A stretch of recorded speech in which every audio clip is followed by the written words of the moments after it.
2019 में बॉलीवुड ने south Indian industry और हॉलीवुड इंडस्ट्री के ऑलमोस्ट टोटल रेवेन्यू जितना अपना रेवेन्यू जनरेट किया था, लेकिन 2 साल बाद 2021 में साउथ इंडियन इंडस्ट्री ने बॉलीवुड और हॉलीवुड के टोटल रेवेन्यू से ऑलमोस्ट 2 गुना ज़्यादा पैसे कमाए। अब ऐसा सिर्फ इसलिए नहीं हो रहा है क्योंकि लोग बॉलीवुड की हर एक मूवी को बॉयकॉट करना चाहते हैं, बल्कि कोविड पैंडेमिक के बाद से ही मैक्सिमम फिल्म मेकर अपनी मूवीज़ को ओटीटी प्लेटफॉर्म पर रिलीज़ करना चाहते हैं, जो कि किसी भी फिल्म मेकर के लिए अपनी मूवी को रिलीज़ करने का सबसे सस्ता तरीका है और ऑडियंस भी उस मूवी को देखने का एक्सपीरियंस अपने टाइम टेबल के अकॉर्डिंग ले सकती है। वहीं कुछ लोग ऐसे भी हैं जो बॉलीवुड को बॉयकॉट करना चाहते हैं क्योंकि उनके अकॉर्डिंग बॉलीवुड अब एंटी हिंदू है।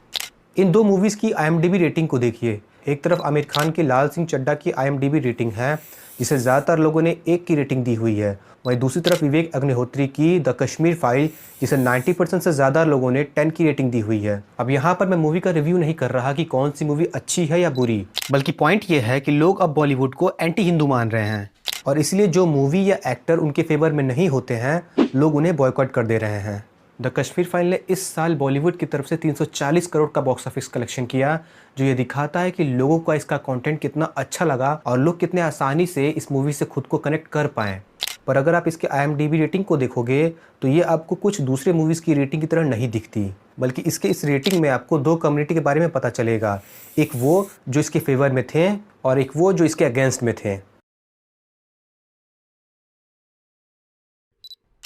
2020 में ग्रेट एक्टर सुशांत सिंह राजपूत की मौत के बाद ऑडियंस ने ये रियलाइज़ किया कि बॉलीवुड में नेपोटिज्म एग्जिस्ट करती है, लेकिन तब भी लोगों ने बॉलीवुड की मूवीज़ को इस हद तक बॉयकॉट नहीं किया था। पर ये बॉयकॉट का ट्रेंड तब ज़्यादा एक्टिव हो गया जब बॉलीवुड ने द कश्मीर फाइल को बॉयकॉट करने की कोशिश की। अपने रीसेंट इंटरव्यू में विवेक अग्निहोत्री ने एक एग्जाम्पल के थ्रू ये बताया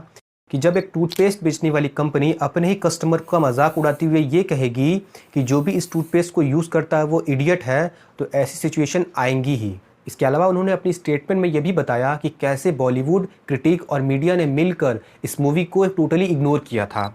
लेकिन जब ये मूवी लोगों ने थिएटर में देखी और उन्हें इस इंसिडेंट्स के बारे में पता चला तो फिर लोगों ने बॉयकॉट बॉलीवुड को काफ़ी एग्रेसिवली लेना स्टार्ट कर दिया। क्योंकि इससे पहले भी लोगों ने बॉलीवुड की कुछ मूवीज़ को बॉयकॉट करने की कोशिश की थी, लेकिन उस वक्त किसी ने भी इस बॉयकॉट के ट्रेंड को इतना ज़्यादा सीरियसली नहीं लिया। जैसे कि फिल्म पद्मावत, जिसे इसलिए बॉयकॉट या बैन करने की कोशिश की गई क्योंकि कुछ लोगों के अकॉर्डिंग उस मूवी के एक सीन में अलाउद्दीन खिलजी के सपने में रानी पद्मावत और उसका एक इंटीमेट सीन था,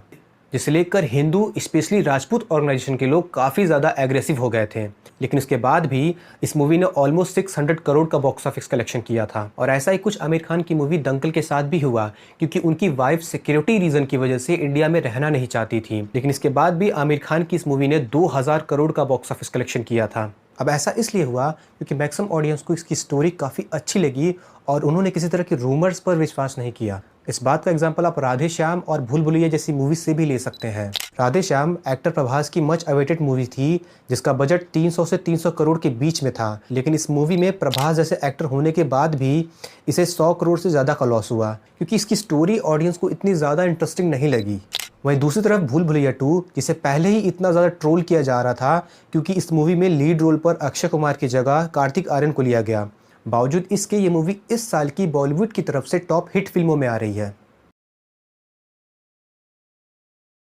2021 में इंडियन बॉक्स ऑफिस के टोटल रेवेन्यू का 29% रेवेन्यू तेलुगु इंडस्ट्री का था, जिसके बाद बॉलीवुड का 27%, फिर तमिल का 17% और इसके बाद अदर्स मूवी इंडस्ट्री आती हैं। श्रृंगार फिल्म्स के चेयरमैन श्याम श्रॉफ के अकॉर्डिंग साउथ इंडस्ट्री ने कोविड पैंडेमिक जैसी सिचुएशन को काफ़ी अच्छे से समझा।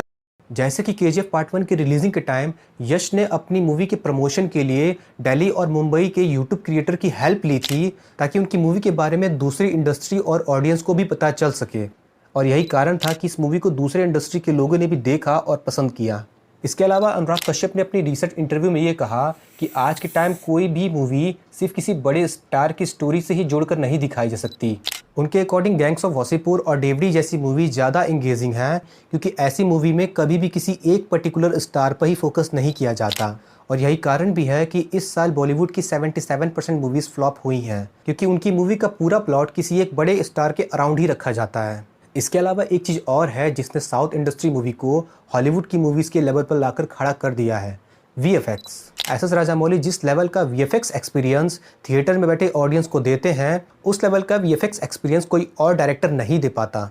फिर चाहे वो RRR में जूनियर NTR का ये सीन हो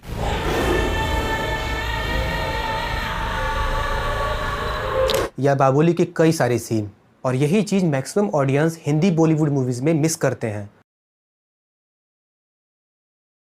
अब अगर ये देखा जाए कि बॉलीवुड का ये डाउनफॉल फेज कभी ख़त्म होगा या नहीं, तो इस पर हर एक एक्सपर्ट का अलग अलग सजेशन है, जिसमें से एक अनुराग कश्यप के बारे में मैंने आपको अभी बताया। इसके अलावा संजीव कुमार, जो कि जॉइंट मैनेजर डायरेक्टर है PVR के, उन्होंने कहा कि ये बॉयकॉट या बॉलीवुड मूवीज़ के फ्लॉप होने का ट्रेंड कोई नया नहीं है,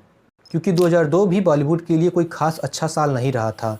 2002 में सिर्फ देवदास और राज जैसी ही मूवी थी जो कि ब्लॉकबस्टर या हिट हुई थी। लेकिन ये चीज़ें काफ़ी हद तक बॉलीवुड के फिल्म मेकर पर भी डिपेंड करती हैं कि वो कितना जल्दी हिंदी ऑडियंस के बदलते टेस्ट को समझते हैं, और साथ ही जिस तरह साउथ इंडस्ट्री की मूवीज़ अभी रिसेंट टाइम में ऑडियंस के बीच में स्पेस बना पाई हैं, कुछ वैसी ही मूवीज़ बॉलीवुड को भी देनी होंगी।